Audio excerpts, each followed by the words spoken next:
What's up, guys? Welcome back to another episode of Married to Reality. This is a very special episode we have today. I'm, of course, joined by my wife, Teresa, but this season of Happily Ever After, it's just so out of control. We needed to call in some backup, and we couldn't be happier to have Wah of the Docusweeties with us to talk about this episode. Hello, Wah. Hi. Oh my gosh, thank you so much for having me. Thank you for being here. We are down a sweetie. Chris is off gallivanting somewhere, living her best life. Best life. But she missed out because we previously talked about the Ashley Madison docuseries, which is sweeping the nation, much as Infidelity swept the nation back in 2015. So if you guys haven't listened to that, you should. It's over on the Docusweeties channel, and tell everyone where they can find that and you and all that good stuff. Wow. So you can find our podcast on any place that you listen to podcasts, number one. We do have the visuals on YouTube eventually, as well as a Patreon. So patreon.com/DocuSweeties. But we're on all the major social medias at DocuSweeties. Go to TikTok. I've been really doing my best work on TikTok. Give my videos some like. But yeah, I've had time. So I've just been like doing content. Nice. But yeah, so thank you guys so much for having me. It was such a good conversation on my channel. I know we're gonna have a great conversation here because I love 90 Day Fiancé. I've been talking about them forever. Let's do it then. Let's do it. If you guys aren't familiar with us, Married to Reality, it's Teresa and John, international couple. So we come at 90 Day Fiancé from that international couple's perspective, and I say we do it right now. I say we get into it, and we should start with, I don't know if it's everyone's favorite, but it's our favorite, Gino and Jasmine. One of our favorites because I love most of our 90-day couples. Let's just put it out there. Before we dive into Gino and Jasmine completely, at least for this episode, can we do maybe a little spoiler? I don't know. Why, have you seen what's going on with Jasmine on Instagram? And maybe she's stepped out. Maybe she's on Ashley Madison. Is she stepping out on Gino? Yes, and good for her because Gino can never give her what she wants. This episode really helped me to see her side of it. Now, I will say that she's back. We haven't had a screaming Jasmine in a long time. And so it was really exciting to see her in her element, just throwing that smoothie on the ground and stomping her foot and bowing in front of the Dairy Queen. It was quintessential and classic. I have a hard time believing, is it really real? Because strangely, I always saw some weird love between them. And now, I've been already feeling for her on this season, the whole kid situation. He fucked up the visa. She can bring her kids. And now you're with a different guy. What about the kids? Where are the kids? What's going on with the kids? Was this all a lie? I don't want to say because that's not what I see. I feel for her. I feel her sadness. So I don't know how I feel about this potential boyfriend. It's because you don't think that anybody could fake loving to lick feet on national television? Oh, don't remind me. That's You're so welcome. I can't. Is that why she threw her shoes at Gino? Kiss the feet. I mean, there is licking someone's feet, but licking Gino's feet. Okay. Ew. Yeah, you're right. Yeah. You're right. That was upsetting. Right. I shouldn't have brought it up. Let's talk about what we saw this episode because they're back at the gym. Last time we saw them working out at the gym, Gino wasn't doing anything. He was sitting on the bench watching her. At least this time he's getting in on the action, or at least he's trying to. Yeah, he wants to lose 15 pounds of his belly fat, apparently. Well, that's what she wants him to lose, but I don't think he was trying at all. No, he wasn't. well, she wants him to be her beauty king because it's all about a pageant now. She wants to win the pageant. She wants to be a beauty queen. So Gino needs to be next to her as the beauty king. So he better hit the gym.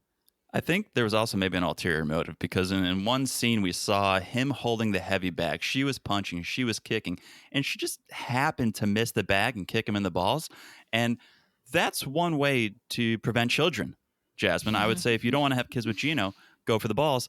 And that's what she did. I think she's trying to make him so he cannot impregnate her, maybe. Also, if you're doing that, just put gloves on, put boxing gloves. She was about to break her knuckles. And I know it because you and I, John, we've done kickboxing for a while. So you do need those gloves and you need to wrap your little hands in those, what do you call it? It looks like toilet paper, but it's not. Wraps. Yes, wraps. She was doing it all wrong, but kicking Gino in the nuts. No, I mean, I feel like honestly, she didn't actually kick him in the nuts. Like that is the one fake thing that I was able to see because I don't know, John, but doesn't that like take the breath out of you and make you fall to the ground? Isn't Absolutely. it? Yeah, it's pretty intense. And he didn't have the reaction I expected him to have when it came to that. And he's like, yeah, baby, kick punch this bag like you're my family member who said something mean to you. And I'm like, you have been fighting her about your family being mean to her, and now you're actually acknowledging that they're doing it. Okay, this is a great time.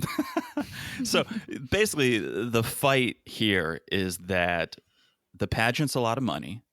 Gino quit his job to welcome Jasmine to America, and so he can't afford this pageant, and so Jasmine can't deal with this information. Yeah, I don't understand why he quit his job, because I think he's an engineer, or he has like a decent job. I think maybe they fired him because of all the stuff he does on 90 Day Fiancé. But like, why would you quit your job and now you struggle for money? You have a hard time. You know who Jasmine is. You know she loves to pamper herself. You know you're gonna be paying for a wedding. You know you're gonna be paying for shit ton of things. Why would you quit your job? It doesn't make any sense to me. Him saying, I want to be home with you. No, that doesn't make any freaking sense. I think he got laid off and has a hard time finding a new job because of what's going on TV, because not every employer wants to hire someone who's getting peed on at 8 p.m. on a Sunday. Like, I don't know. Wow, that's a very poignant point that you made right there. So I can't tell you what's happening with his job. I can tell you just by the hungry man meals and the state of his home, clothes, house, and a car that he probably is just this miser who has all this money saved up, and that he wants to, control it. I think that she called it out very, very astutely, that he's the one who put the pageant in her face, and then now is like going back and forth on whether or not he wants to, or he didn't put it in her face, the friend did, but he agreed to it. And now he's like, well, I can't bring your kids here and have you go to a pageant. And she's just like, you just want to control me. And he gets upset about that conversation, and he wants to leave where she clearly wants to stay. And I was like, why don't you just go home and come back and pick her up? Or why can't she just Uber home? Like, what right. In 2023, well, I'm assuming this is filmed, in the year 2023 does this woman need to depend on you hand and foot? And so when he does that over just having the conversation about paying for the pageant, not about being kicked in the balls, he wants to leave all of a sudden. And then they go to a smoothie shop and she's pissed because she's like, you said you had to go home real quick, or like, in a hurry. So I agree that there's more nefarious behavior than we are aware of. So to that point, and we touched on it at the top with Jasmine and having this other man, do you think maybe Gino doesn't want to go back to work because he needs to keep an eye on her? He can sense something is up and he wants to keep an eye on her. I don't think so, but I think what Wah said about him having money saved, I believed it. I think he banked some money, but I think these are money he can live off of if he was single, right? Because he doesn't need much. Yes, he eats frozen dinners. He probably does fantasy football. He hangs out with his Italian family. Like, that's about it. Having Jasmine, someone like Jasmine being your wife, you have to pay for the wedding, the visa. The visa are costly. Even without the lawyers, it's $2,000 just for the papers. Like, he knew there are expenses coming, right? So him doing this, quitting the job, doesn't make any sense. But I don't think he wants to keep an eye on her, at least not at this point. Wow, do you watch Seeking Sister Wife? I'm supposed to be, but no, okay. I haven't seen it since the first episode or the second episode of this season. Oh, Gino was giving Nick Davis vibes because he was like, I don't just sit at home, Jasmine. Yeah. I'm reading important stuff. Yeah. It was very Nick David-esque, where I read and I educate, and so he's not just sitting home doing nothing. He's reading important stuff. Yeah, I'm sorry, Nick Davis is a whole other level. Go ahead. Yeah, I was just gonna say Nick Davis has his wives making the money. Mm-hmm. Gino, no one's making money for Gino. Like, at least if you want, just have Jasmine to make the money when she can. Nick is living in a fantasy where, as a black man, and I'll just speak that he feels like it's perfectly normal for him to just want to stay home and read science books and like that's like, I was like, you are so lucky. That is like such a usually Black person thing to think that they could ever do in life, is to just live and learn through life.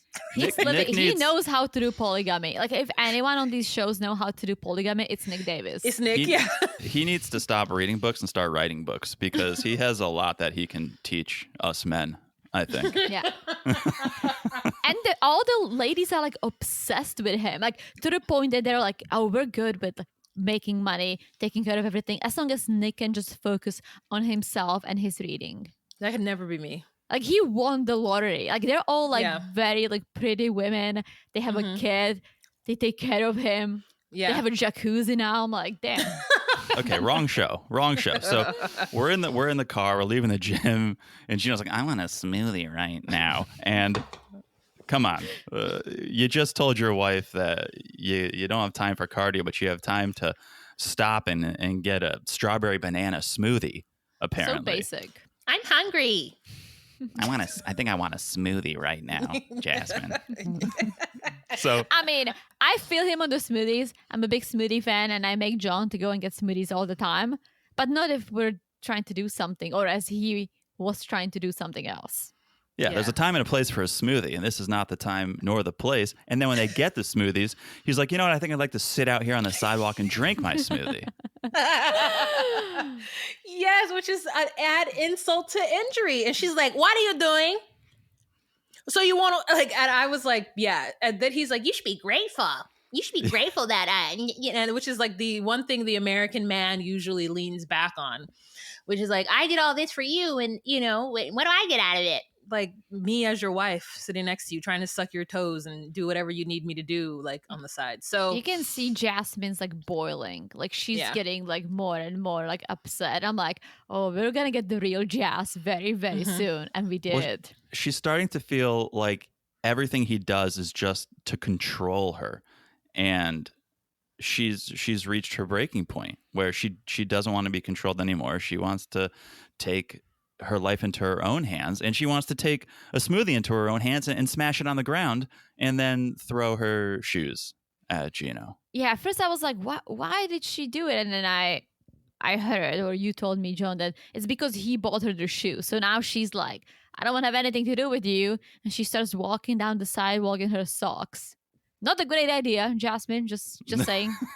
I mean, but that's where we ended with Gino and Jasmine. Mm-hmm. Yeah. Yikes. Well, we keep hearing and seeing all the rumors that they're going to be on The Last Resort.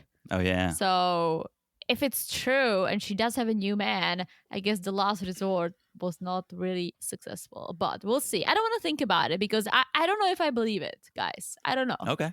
Maybe I'm being a little naive here, but I always like to believe what I see on the TV shows.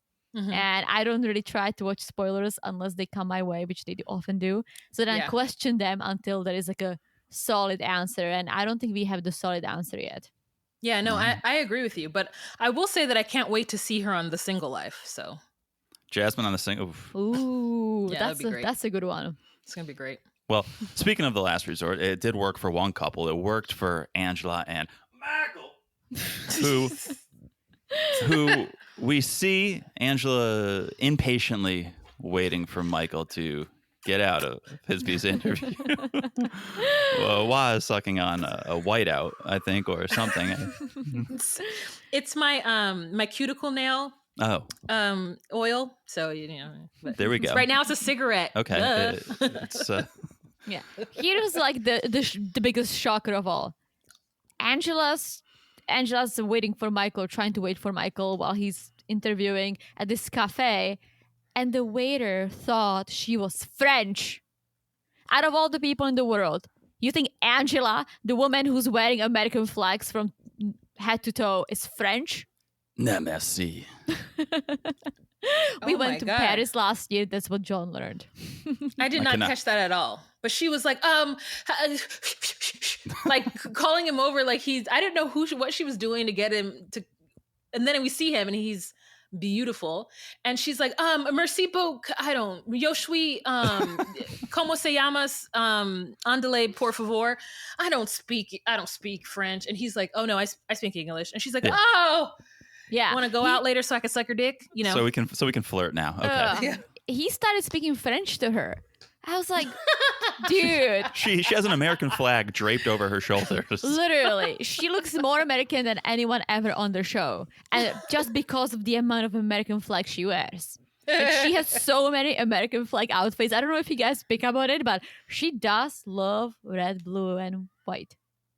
Yeah, well, she's from a place where people love to wear American stuff. And when they're on TV, when they go abroad, they love to America. Represent. I mean, represent. Yeah, we've gotten into that conversation once or twice before, especially with Chuck of Living on Dre. I bought an American flag shirt actually because John and I, for Halloween, we went as Angela and Michael. So I bought this American flag tank top that I put like big balloons in because I don't have the boobs that she does, and so yeah, I should wear it sometimes. Yeah, but you can wear it in America. I think it's ridiculous to wear it when you're visiting another country. Yeah, it is. Well, embrace the other country. Full disclosure, I remember when I was a child, there was this store. It was called the New Yorker, but it was German. It was like, clothing store. It's like Century 21, right? We all loved it. It was super popular. They did sell a lot of stuff with American flags.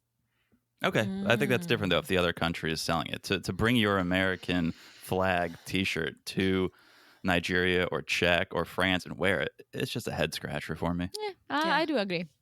All right. So she's waiting. She's finished flirting, and she's texting Michael, like, where are you? He's not responding. So she's just sitting there burping, twitching, nervously waiting for Michael. And finally he appears. Here he is. And I was like, I thought he got it.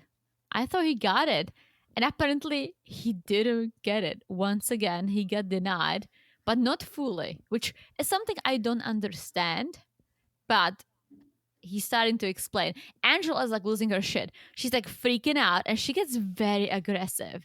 And like whenever she does that, I'm always like, oh my gosh, Michael, just run. Just don't even try to get that visa. Just don't. Just tell her this is it and run. Well, he did run, but he waited to get here to America to run. Don't do it.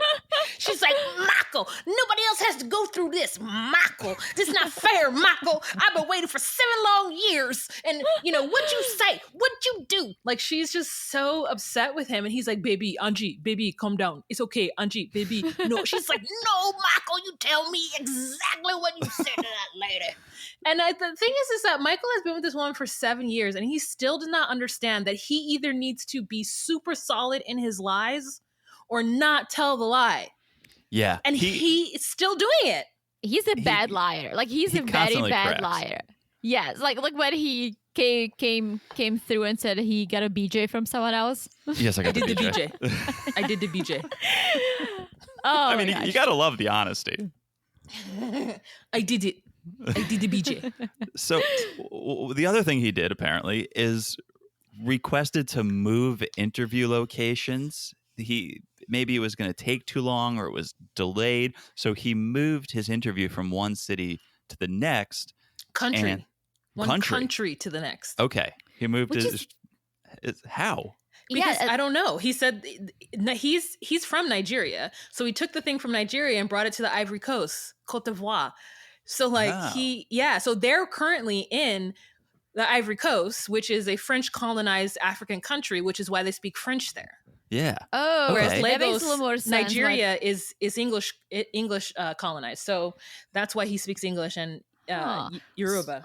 So I don't understand that at all because, for example, John and I, we've been through this. Well, we went through not K1 or anything. We went through the green card. No, green card. I was here already on my work visa. But for us, let's say to request a change of city or town, we would need to file a paperwork saying we have moved and show them our new address. So that's why we're requesting to change it. You cannot just change it. Like, I can just tell them like, oh, instead of like wanting to go to the immigration in Miami now, I want to do it in New York. Like, I can't do it.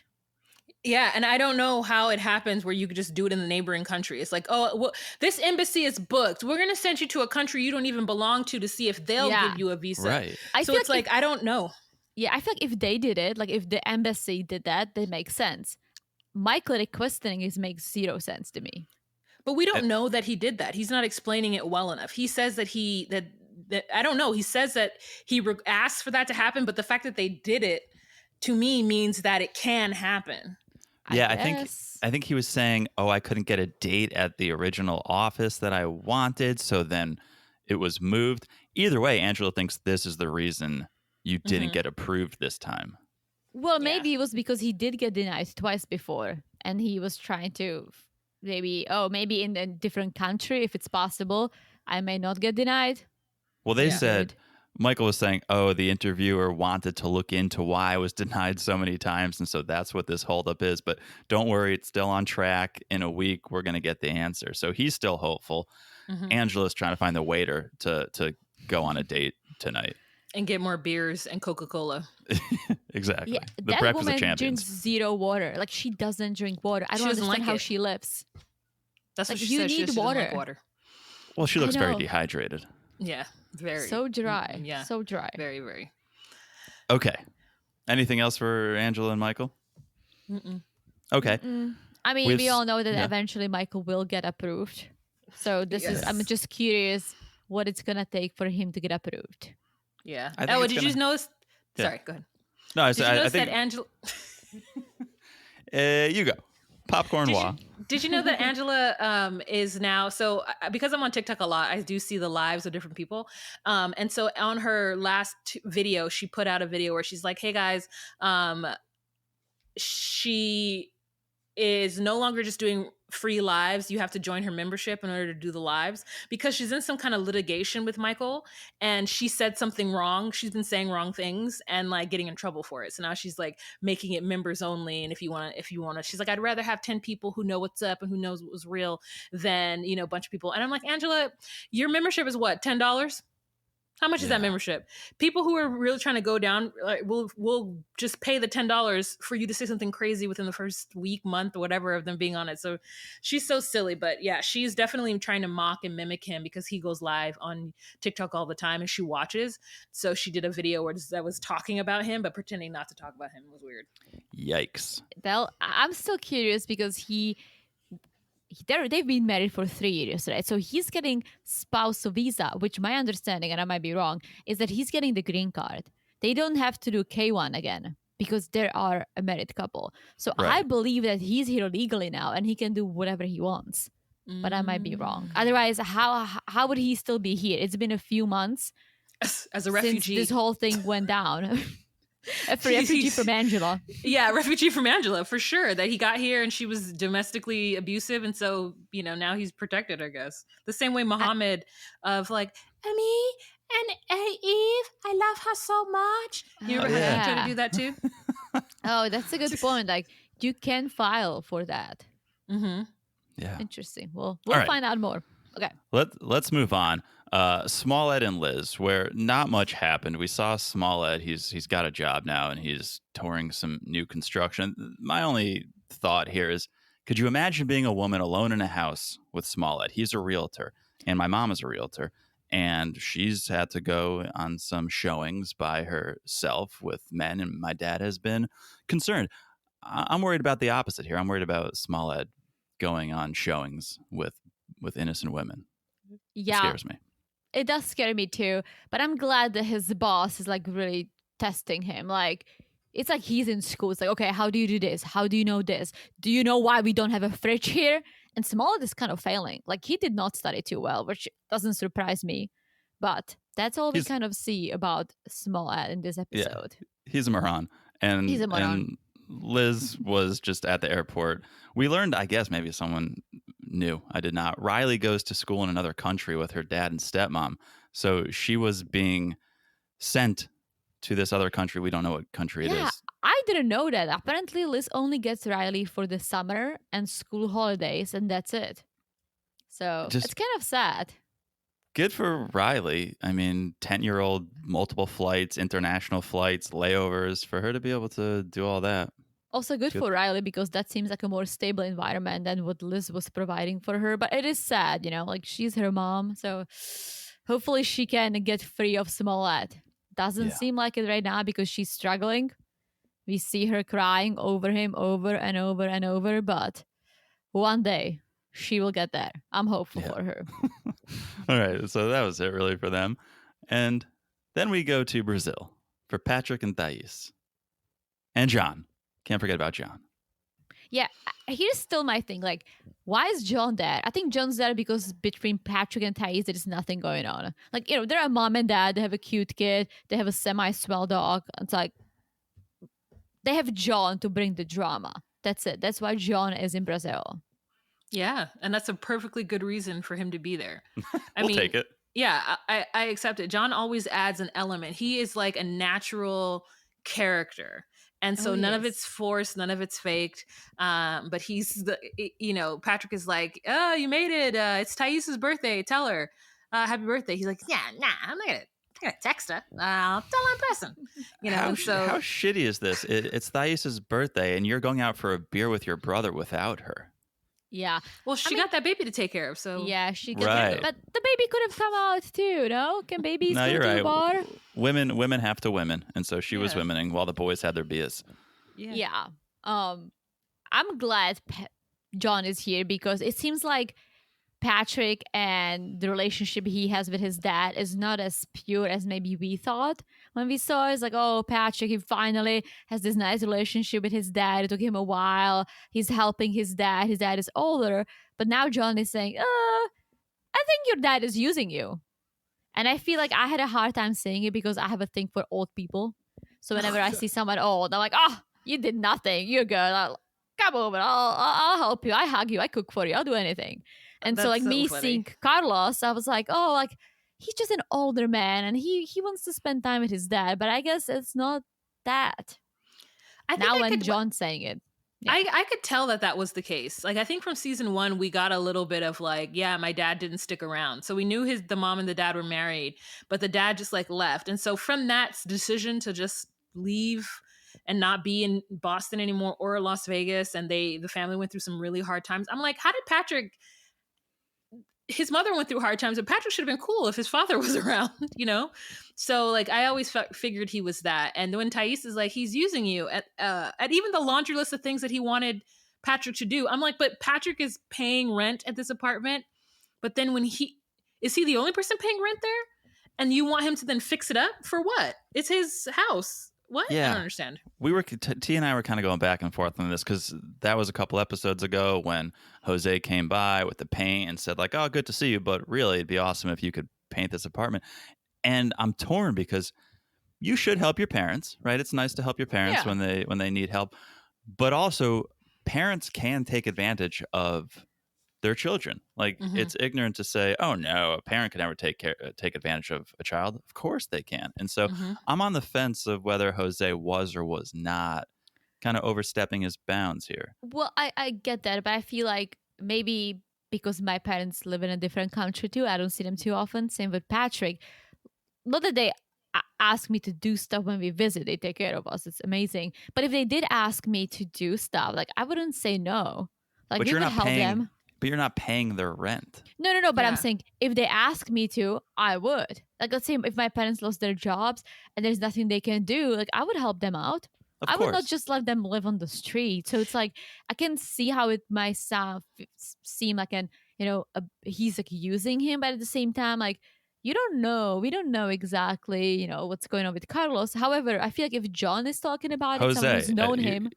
Jose, Carlos is. Thank you, Jose. Yeah, but I'm saying is like now when like John comes into the mix and says something similar, aligned with what Thais was saying, someone who actually has known him for a while. I'm like, well, maybe there is something more sinister in that relationship. So here's my thought. My dad's Belizean. I'm American. I was born here. If my dad owned property in Belize that I rented, then when I went to Belize to stay in said property with my baby, my new lunged baby, and I get there and my dad comes from wherever and is like, hey, I need you to paint this his house. I'd be like, 1, why didn't you hire some of these men hanging around here to paint this place? 2, no, I've got a baby. And this baby's not going to inhale fumes of paint because you couldn't hire some person around here who will take 1 quetzal or 1, whatever the dollar is. money That's a good is. Like, point yeah. about the So baby. like that's my thought. It's that, and then Patrick is, like, oh, I'll come to the ranch and help. Like, that's a little different. Like going to the ranch and help, but like then expecting Patrick to do home improvement on a space that he rents, that hopefully the father would have other renters or a way for, I don't know. It was weird. So I think John kind of solidifying the fact that he is a user and wasn't the greatest guy, and then Patrick not being able to, like, not that he can't understand it, but he's like, that's my dad. Like, what do you want? My dad's shitty and he's a terrible person, but like that's my dad's the only one I got. So like, Yeah, that was kind of a weird reaction too. I completely agree with you. I kind of feel like we know Jose was not the best father. We know he was a bit absent, and so now Patrick is doing anything he can to earn his dad's love and affection. And so he's kind of blinded to like, oh yeah, he's taking advantage of me. Yeah, I'm paying him money and he could use that money to hire help.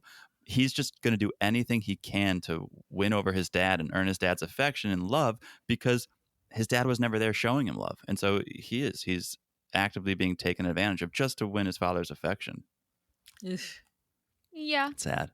It is sad, but at the same time, like, there is some relationship.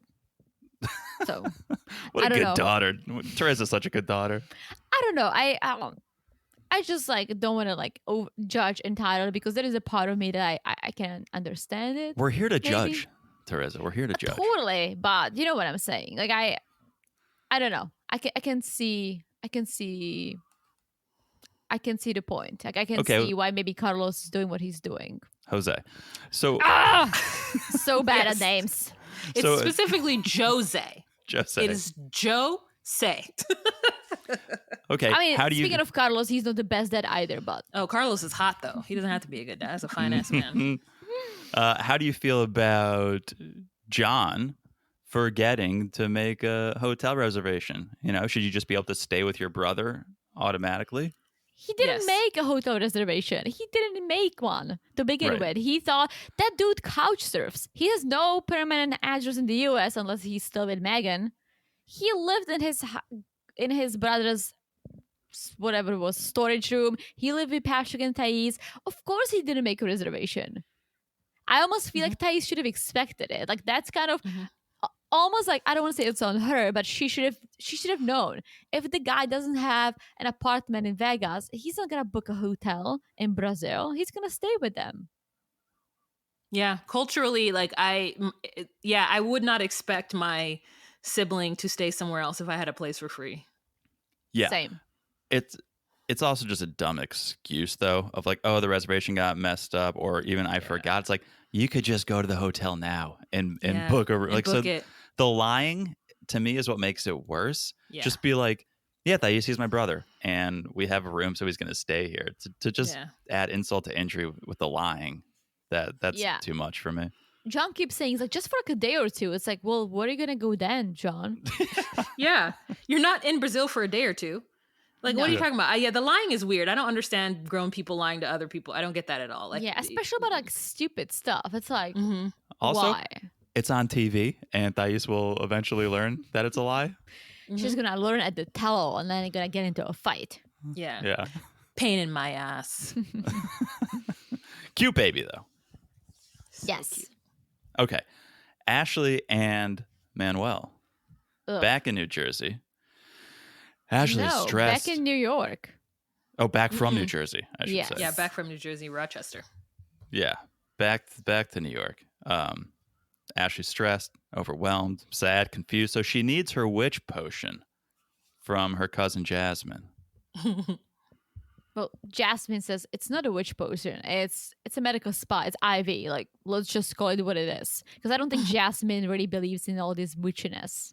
And I don't know how you feel about it, Wah. Like, do you believe in all that stuff? No. But I believe that people believe it, and it's fun. And that's what it is. It's fun. And to me, this is proof that Ashley is just playing make-believe, because you have this professional here going, this is medical, this is an IV. And Ashley's like, yeah, it's my witch potion. It's like, you're playing make-believe, and that's fine if you want to play dress up and pretend and you're a witch. But just admit that that's what you're doing, is you're playing. Jasmine's like, this is a real establishment, and we would like to have customers after you leave here, which is why we allowed it to be filmed in this space. So if you could stop saying that it's witchy, that would be really helpful for us. Yeah, we have the FDA. We have to be compliant. We can't just be throwing out claims and terms here. Actually, Well, she's getting the IV, which I was like, oh. I always thought you get an IV when you're dehydrated and you're too drunk and they bring you to the ER, you get an IV, or you get heat sick, you get an IV. I didn't know you can get IV for fun. Oh, You yeah. can. Really? Yeah. What does it do It's to you? I mean, all besides over LA. hydration.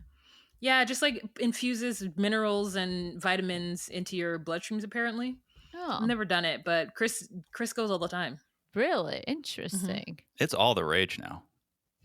People are I thought doing it.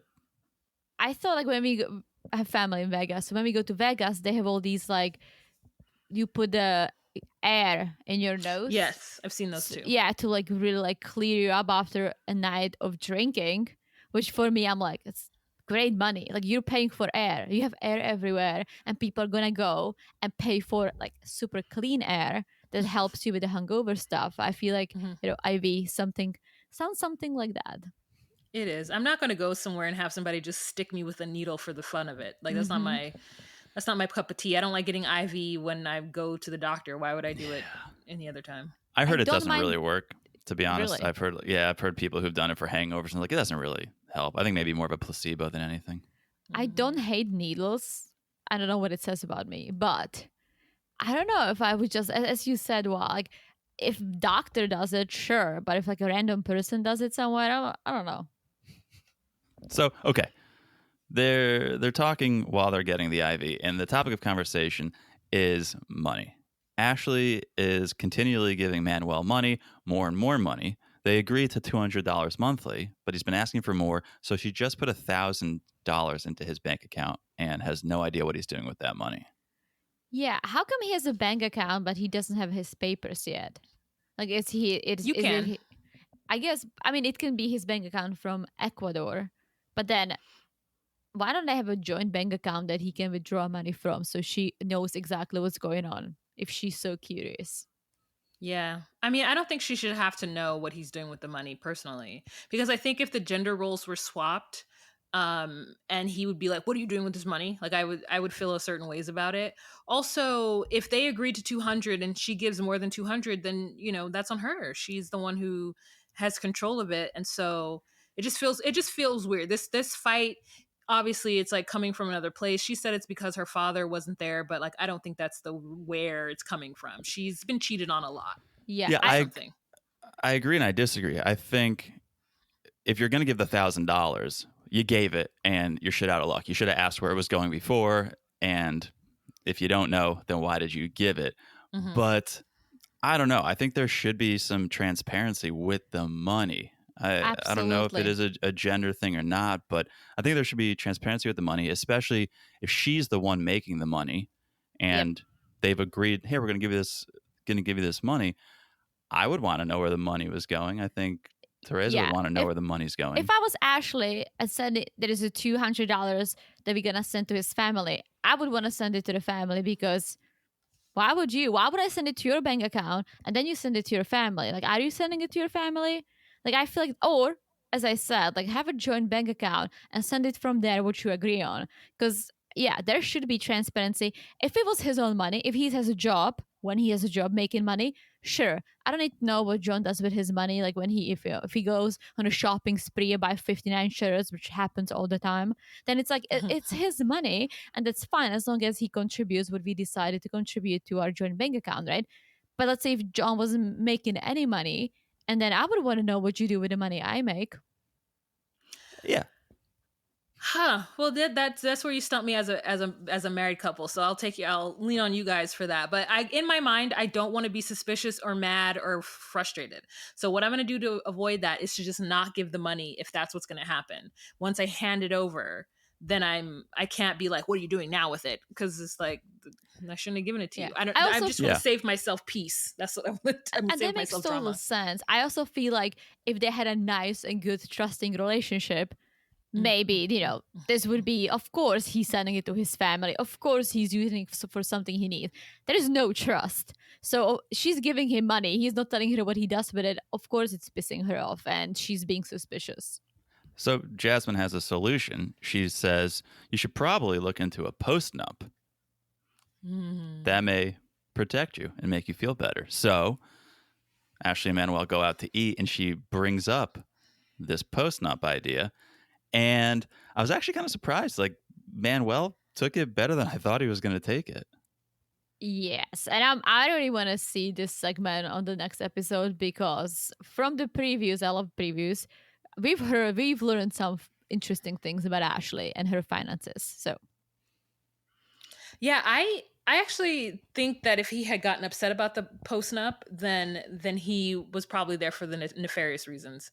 Like, honestly, because as a man, and this is me as being sexist, as a man, he should not want to take everything that his wife has built before. He should be hell-bent on building whatever he needs to build for his family. I mean, because the other side of coming to America, not only him wanting to love her and grow old with her and all these things, is that he came here for a better life for his family back in Ecuador. And so part of that is providing and getting enough money to be able to give to them and to take care of his wife. So I was not surprised at his reaction, even though I know he had a bigger one because he was taking a long time eating that delicious chicken before he would respond to her. So he just seems to explode anytime there's any conflict, and so I was expecting a little bit more from him. But you're totally right; he would be showing his cards if he did explode, and so he played it right. Whether that was the way he truly felt, or if he just knew that this is the way I should act. Yeah, he was like, okay, if you want to go see a lawyer, let's go. Yeah. I mean, I can understand, if his whole family depends on him, I guess it makes sense. I don't think see they because do. I think they do, but then at the same time, he should have thought of it before coming to the US. Like maybe he should have saved up more money and postponed him coming to the US so he can take care of them back home because that's what he was doing before. He was taking care of his family, right? So now he's here and he's relying on Ashley to take care of his family. I don't know if it's how fair it is. And I know this sounds maybe bad, but you cannot just expect for someone to just spend money on other people and then you tell her what not to spend money on, how to do this, how to do that, and lie to her. You're right. I just think, so my family's not from Ecuador, but my family is from Central America. One, there's a overarching, hard to get from under umbrella where they unilaterally believe that Americans just have more money. They don't understand that credit cards exist. Okay. And that majority of the things that you see an American with is on credit of some kind, car, home, like whatever that is, right? One, that's the biggest thing, and that's a really hard idea to break away from because they just, that is what they've taught, that is what they think, that is what they believe.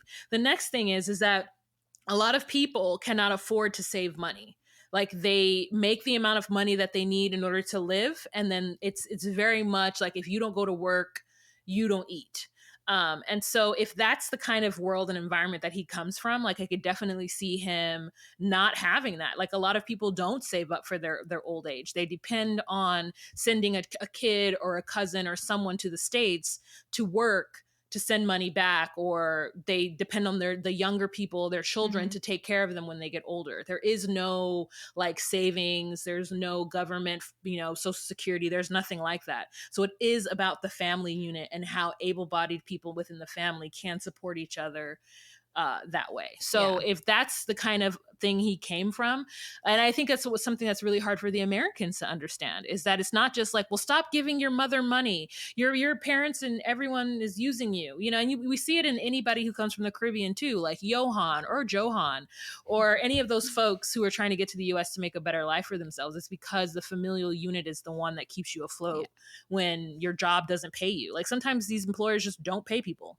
Yeah, I know, and I totally get that. I totally respect it. I don't see it. For example, my parents, they would rather live on the street than ask me for money ever. They literally, we just don't, right? That's the, I don't know if it's necessary check thing or if it's just me and my family, but we don't talk about money. We don't talk about things like this. We have no idea what's going on in our lives unless someone drops a hint the other person can pick up on. We just don't even go there.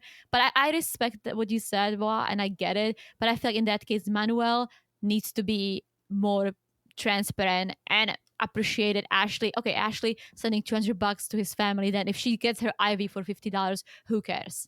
Like he needs to respect what she does with her own money because she is helping his family. I agree. That's what rubs me the wrong way is when they were having this meal and he was like, well, how much did the IV cost? It's like, well, if you guys agree to this amount of money to send, then you should let her do what she wants with her money that she isn't sending. And so I think it's not that she's sending money. That is beautiful, and that is what family is about, and I respect that. It's you questioning every penny she spends because you're making it seem like, well, you should be sending that to my family as well. It's like, well, she should be able to do what she wants with her money too. So Absolutely. that's where it gets a little sticky for me. But okay. Yep. Shall we move on to Lauren and Alexi, who also didn't have much going on this episode except shout out to Rosh Hashanah, Happy New Year, and Teresa is promising to make me a challah. So I will make you a challah because I was talking to one of our friends, and I promised her I will make a challah too. So now I have to. Stay tuned, friends on Instagram. There will be photographic evidence of this challah. If I can braid it, because that seems like the toughest part.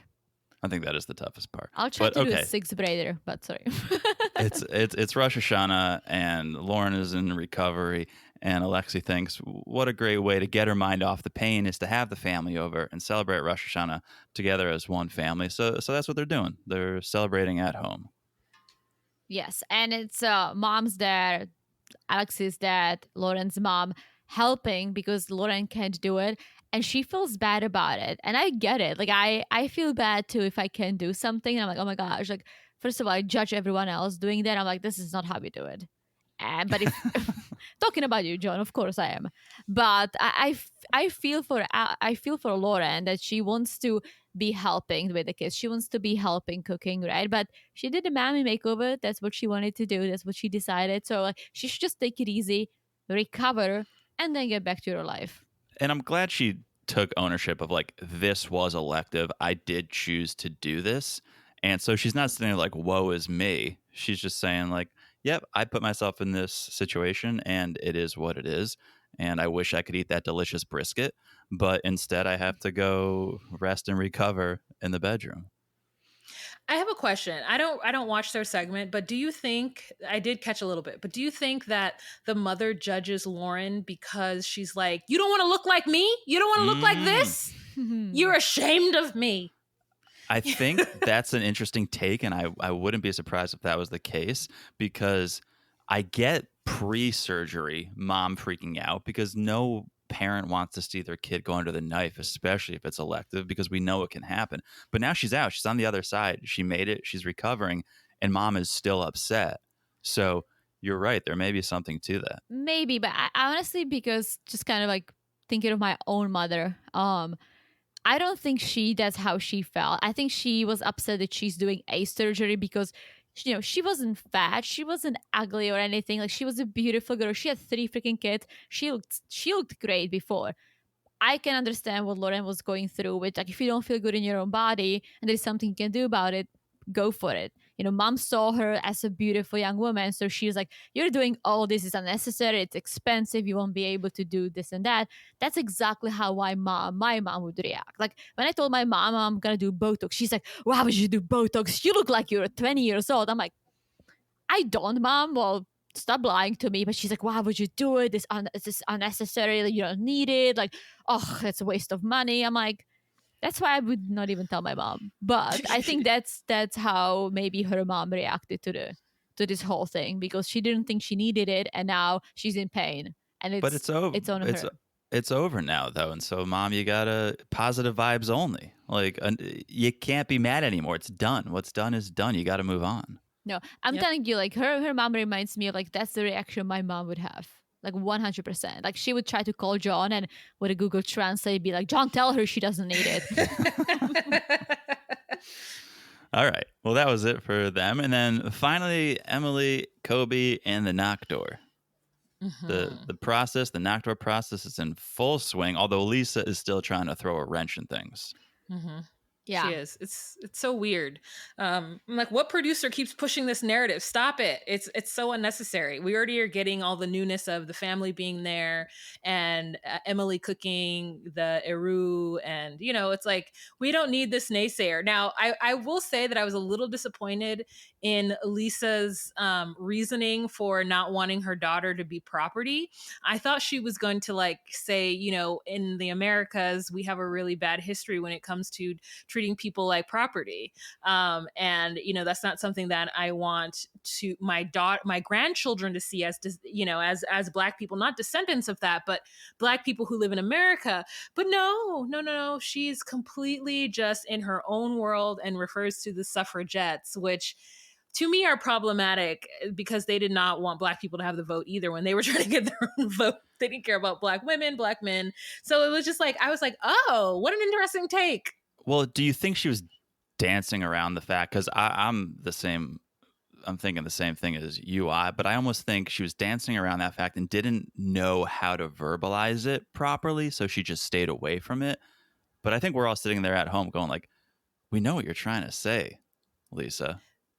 Oh, I just can't imagine it. Her and her husband have verbalized a lot of things on this show.